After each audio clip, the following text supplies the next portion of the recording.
Assalamualaikum warahmatullahi wabarakatuh. Salam sehat untuk seluruh teman-teman dan adik-adik yang sedang menyaksikan video kali ini. Selamat datang lagi di channel Kedanku, channel berbagi informasi seputaran dunia teknologi. Oke teman-teman dan adik-adik khususnya pejuang SNMPTN dan PTN tahun 2021. Hari ini saya akan berbagi informasi kepada adik-adik bagaimana alur pendaftaran SNMPTN tahun 2021. Jadi di sini saya sudah membuat slide PowerPoint yang akan saya jelaskan secara terperinci berdasarkan data yang telah saya kumpulkan dari berbagai macam website resmi pendaftaran SNMPTN tahun 2021. Semoga dengan video ini, khususnya untuk adik-adik tidak bingung lagi bagaimana sih teknis pendaftaran sebenarnya SNMPTN dan langkah-langkah apa dan berkas-berkas apa yang perlu dipersiapkan ketika ingin mendaftarkan SNMPTN 2021. Oke, tanpa berpanjang lebar, kita mulai saja. Jadi yang pertama, untuk adik-adik sukses PTN 2021 ya, tanamkan itu dalam dirinya bahwasanya kalian akan menjadi calon mahasiswa-mahasiswi yang akan masuk di perguruan tinggi negeri yang kalian inginkan di tahun 2021. Tentunya dengan moto yang harus kalian tanamkan dalam diri kalian yaitu learning never stop ya, paham ya? Learning never stop. Jadi jangan pernah berhenti belajar ya. Jadi kalau kalian berhenti belajar, nanti kalian akan tertinggal atau bodoh. Oke, lanjut aja. Jadi di sini sudah saya buat adik-adik roadmap SNMPTN tahun 2021 ya, di mana roadmap SNMPTN tahun 2021 terdapat 6 tahapan ya, dari start hingga ke finish goalsnya ya. Goalsnya itu nampak ya, memakai topi atau toga ya, artinya tamat kuliah, masuk dan tamat kuliah. Sementara startnya itu dimulai dari cek data kuota ya, cek data kuota siswa. Kemudian langkah berikutnya yang dapat adik-adik lakukan, ini 6 tahapan ini dapat adik lakukan sendiri ya, tidak semuanya harus dilakukan dari sekolah. Memang ada beberapa yang dilakukan sekolah, tapi adik-adik juga bisa ngeceknya. Yang kedua itu ada registrasi akun LTMPT.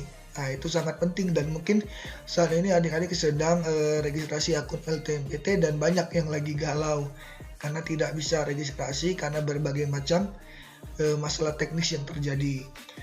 3. Penetapan siswa eligible dan penginputan PDSS oleh sekolah.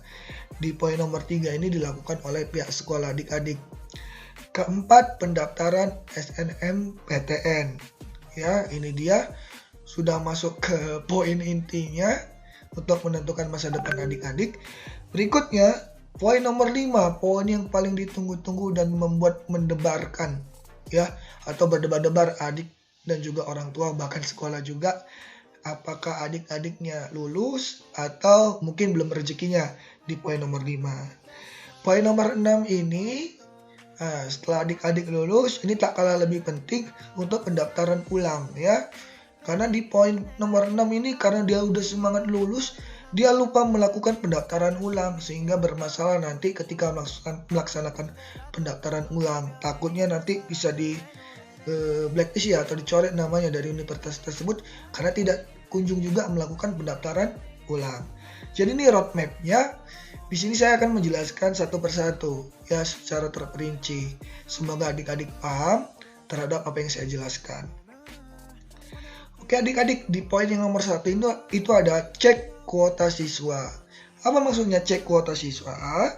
Cek kuota siswa itu maksudnya kuota siswa sekolah adik itu kira-kira kemungkinan yang bisa lulus seleksi tahap pertama itu berapa ya.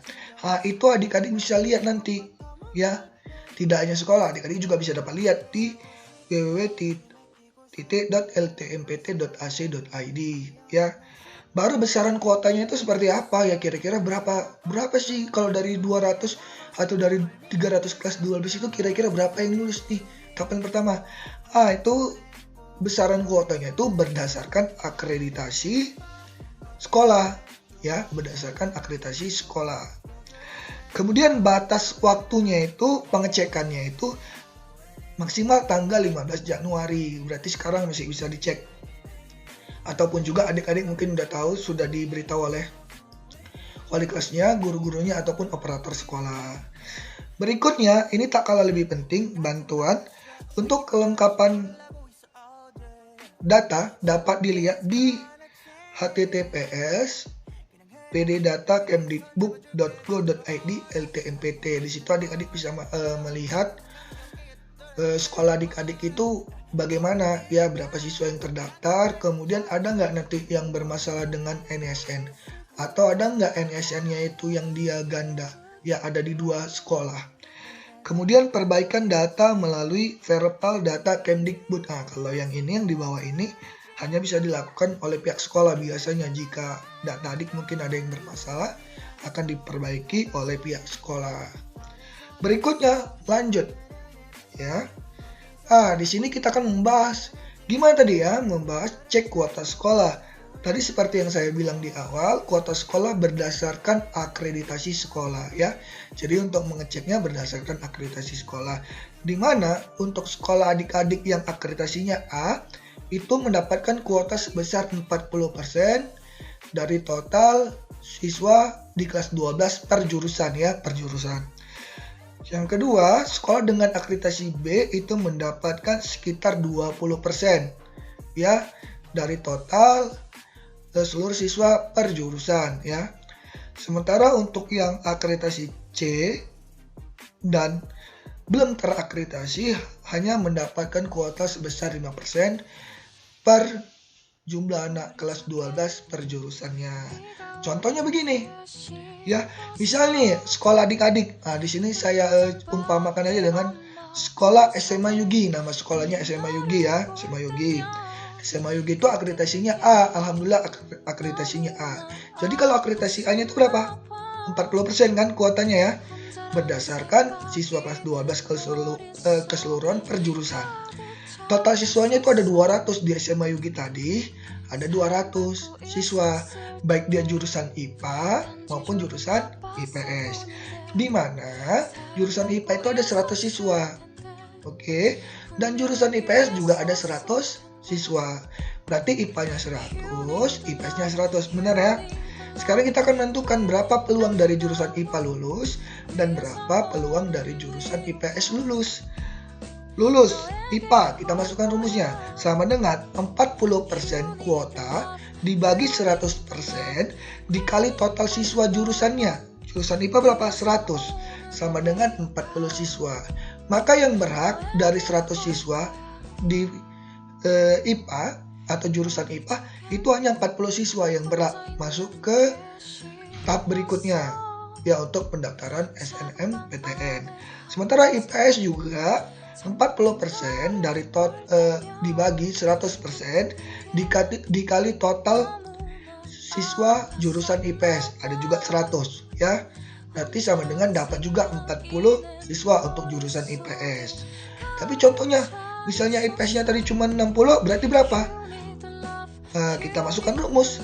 Sama dengan IPS sama dengan 40% dibagi 100% dikali tadi berapa? Kalau cuma 60, ya, dikali 60. Ya sama dengannya berapa?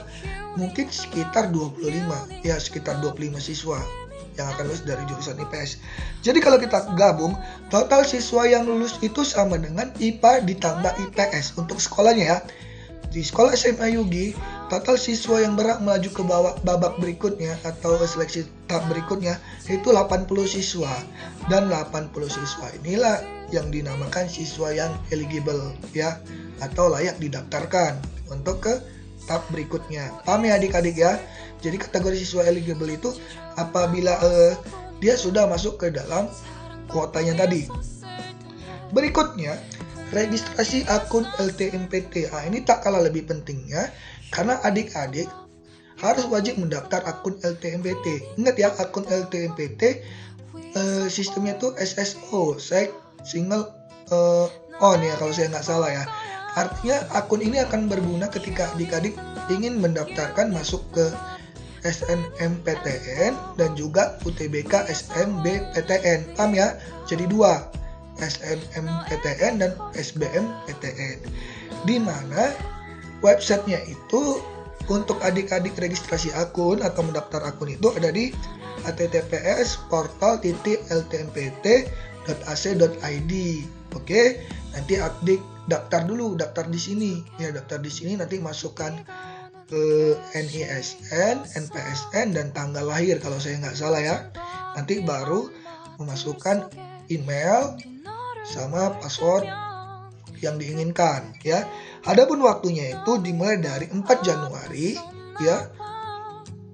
Kemudian sampai 1 Februari 2021 ya. Dan berakhir di pukul 15.00 WIB ya. Dan ini hanya berlaku bagi lulusan tahun 2021 ya adik-adik ya. Jadi kalau adik-adik sekarang masih kelas 3 SMA, ini untuk jatahnya adik-adik. Tapi untuk yang tahun 2020 tidak bisa ya, mohon maaf ya adik-adik. Silakan coba di SBMPTN, itu masih terbuka untuk adik-adik yang tamatan tahun 2020. Persyaratan tadi saya ulang lagi, memiliki NISN tunggal ya, ini termasuk kategori eligible kalau saya nggak salah. NISN tunggal itu maksudnya apa ya? NISN tunggal kadang-kala gini, adik-adik tuh siswa pindahan ya, dimana di sekolah yang lama data adik-adik masih ada, sementara di sekolah yang baru sudah didaftarkan NISN adik-adik, sehingga adik-adik memiliki 2 NISN ataupun terjadi NISN di SMP juga ada kalau saya nggak salah nih ya, dan di NISN SMA juga ada. Maka biasanya itu gunakan NISN SMA. Atau kejadian tadi yang pertama, kalau ada 2 NISN di sekolah yang lama, misalnya adik di kelas 11 di sekolah yang lama, di kelas 12 di sekolah yang baru, maka minta operator sekolah lama untuk mengeluarkan data adik-adik dan minta tolong kepada operator sekolah yang baru untuk mengecek apakah data adik-adik sudah benar atau sudah sesuai dengan standar yang ditentukan oleh LTMPT. Baru menyiapkan file foto dengan ketentuan yang ditentukan, yaitu ukurannya itu 4x6 dengan resolusi minimal 80 KB dan maksimal itu 300 KB ya. Untuk backgroundnya itu merah ataupun biru. Pakaian yang digunakan itu diupayakan menggunakan pakaian sekolah ya, dan tentunya berpakaian rapi. Penting ya, ini penting ya, berkali-kali saya ingatkan. Simpan permanen dilakukan setelah mendapatkan izin sekolah. Ingat ya, simpan permanen dilakukan setelah mendapatkan izin sekolah. Adik-adik nanti bisa melalui portal ltmpt.ac.id mendaftar dan mengecek akunnya dan merubah yang memang bisa dirubah. Dan terakhir itu memasukkan pas foto. Di akhir itu ada nanti dia perintah untuk simpan permanen dengan cara menyentang persyaratannya. Kemudian tekan simpan permanen. Tapi yang perlu dipahami di sini adik-adik, untuk simpan permanen ini wajib izin sekolah dulu, biar sekolah ada kemungkinan untuk mengecek agar data adik-adik aman, tidak bermasalah. Berikutnya adik-adik, penetapan siswa yang eligible dan penginputan data PDSS. Ini tadi, eligible kan masih bertanya-tanya. Ini pun saya juga banyak cari referensi kategori eligible itu seperti apa ya. Jadi ini eligible itu adalah siswa yang berhak didaftarkan karena memenuhi standar pendaftaran LTMPT dan nilai. Standar pendaftaran tadi apa? Dia wajib memiliki NISN, itu yang pertama. Oke. Yang kedua, dia tidak memiliki NISN ganda. Itu kan salah satu syaratnya ya. Kemudian nilai. Kategori nilai tadi itu dia yang dia kategorinya masuk dalam kuota akreditasi berdasarkan akreditasi sekolah. Kayak tadi kan 40%. Dia eligible apabila dia masuk ke situ ya. Jadi misalnya kamu lah ini di sekolah tadi SMA Yugi, tiba-tiba kamu nggak masuk ke dalam 40%, maka kamu tidak bisa masuk ke tahap berikutnya. Artinya kamu tidak eligible dan kamu harus mencari solusi yang lainnya, biasanya seperti mendaftar nanti SBMPTN dan jalur yang lainnya. Paham ya? Dan untuk nanti yang tidak eligible, jangan patah semangat, masih banyak jalur-jalur yang tersedia ya. Ingat ya, masih banyak jalur-jalur yang tersedia. Dan bagi kamu nanti yang eligible, jangan merasa bangga kamu belum dinyatakan lulus. Kamu hanya berhasil masuk tahapan pertama, paham ya? Masih ada tahapan berikutnya sampai nanti kamu lulus. masuk ke perguruan tinggi negeri yang kamu inginkan. Kedua tuh pangkalan data sekolah dan siswa. Ini maksudnya apa? Kalau ini urusannya dengan sekolah, nanti sekolah akan menginputkan atau memasukkan nilai kamu, melakukan perankingan terhadap nilai kamu, siswa yang eligible akan didaftarkan, ya. Nanti pengumumannya kamu akan tahu siapa-siapa saja siswa yang lulus, nanti dikasih tahu oleh pihak sekolah, ya, berdasarkan kriteria-kriteria yang ditentukan dari sekolah. Biasanya itu berdasarkan nilai, ya, pastinya berdasarkan nilai. Baru waktu pengisian PDSS-nya ini 11 Januari sampai 8 Februari 2021. Ini untuk teman-teman ya, operator sekolah, waktu pengisian PDSS itu dari 11 Januari sampai 8 Februari 2021. Baru pendaftaran dan penginputan PDSS itu dapat dilakukan di website itu https://pdss.ac.id, ya, dapat dilakukan di sini. Ini untuk teman-teman operator sekolah atau ibu dan bapak PKS 1 yang menaungi bagian akademik, ya. Berikutnya adik-adik, masuk kita ke berikutnya, pendaftaran SNMPTN. Maksudnya pendaftaran SNMPTN ini apabila adik-adik sudah eligible. Yang kayak tadi saya bilang, misalnya tadi kuotanya itu 40%, total siswanya 100, jadi kan yang dia eligible itu 40. Nah, ini yang kita bahas ini yang siswa 40 tadi, siswa-siswi atau adik-adik yang sudah lulus yang di 40% tadi, ini yang berhak melakukan pendaftaran SNMPTN, ya. Paham ya? Yang berhak melakukan pendaftaran SNMPTN, dia sudah eligible, yang lulus seleksi tahap pertama tadi berdasarkan akreditasi sekolah. Yang pertama itu jurusannya tuh. Kalian itu dapat memilih 2 jurusan, ya, dapat memilih 2 jurusan, di mana diutamakan pilihan utama itu di universitas yang ada di daerahnya, ya. Jadi kan ini boleh milih 2 jurusan, ya, adik-adik, ya, boleh memilih 2 jurusan. Oke, upayakan jurusan pertama itu di universitas yang ada di daerahnya. Misalnya contoh, kalau kamu tinggalnya di Sumatera Utara, Medan, itu kan ada kampus yang terbesar itu, kalau nggak USU, Unimed. Maka pilihan pertama itu kamu diarahkan ke USU atau nggak ke Unimed dengan jurusan yang kamu inginkan. Baru pilihan keduanya boleh beda daerah, oke? Atau mau lebih bagus lagi, di satu kampus beda jurusan, itu jauh lebih bagus. Karena berdasarkan beberapa riset yang pernah saya cari atau beberapa kali saya pernah melihat di YouTube, itu kalau dia memilih di daerah yang sama, kemudian memilih di satu kampus yang sama dengan berbeda jurusan, maka peluang dia jauh lebih besar masuk ke PTN tersebut dibanding kamu yang memilih kampus lain di luar daerah kamu tinggal. Nah, itu perlu dipahami adik-adik. Kemudian di sini setahu saya untuk jurusan IPA wajib memiliki dia program studi di IPA juga. Kemudian untuk jurusan IPS juga wajib memilih program studi di jurusan IPS juga, ya, dia tidak bisa lintas. Tapi kadang-kala ada kampus di mana di kampus A dia kategorinya IPS, tapi di kampus B dia kategorinya IPA. Itu tergantung kamu, ya, bagaimana menentukannya. Kemudian waktunya itu pembukanya itu 15 Februari 2021 dan ditutup pada 24 Februari 2021 pukul 9 PIB, ya, pukul 9 malam. Dan di sini saran saya, karena saya beberapa tahun ini juga mengawasi adik-adik seperti kalian dalam pendaftaran SNMPTN, semakin lama memilih, semakin sulit untuk login dan finalisasi. Ya, paham ya? Semakin lama memilih, semakin sulit untuk login dan finalisasi. Kenapa demikian? Contohnya sekarang, adik-adik aja daftar LTMPT agak susah. Ya, kalau nanti ketika adik-adik sudah ingin melakukan pendaftaran SNMPTN, memilih jurusannya, dilamakan waktunya, nanti tinggal 3 hari sebelum waktu penutupan, itu pasti akan sangat lambat untuk di servernya. Maka dari itu, silakan bagi adik-adik untuk melakukan pendaftaran secara cepat. Tapi dipikirkan matang-matang untuk jurusannya, ya. Banyak itu poin-poin dalam menentukan jurusannya. Diskusikan dengan gurunya, ya. Diskusikan dengan gurunya, itu yang paling utama.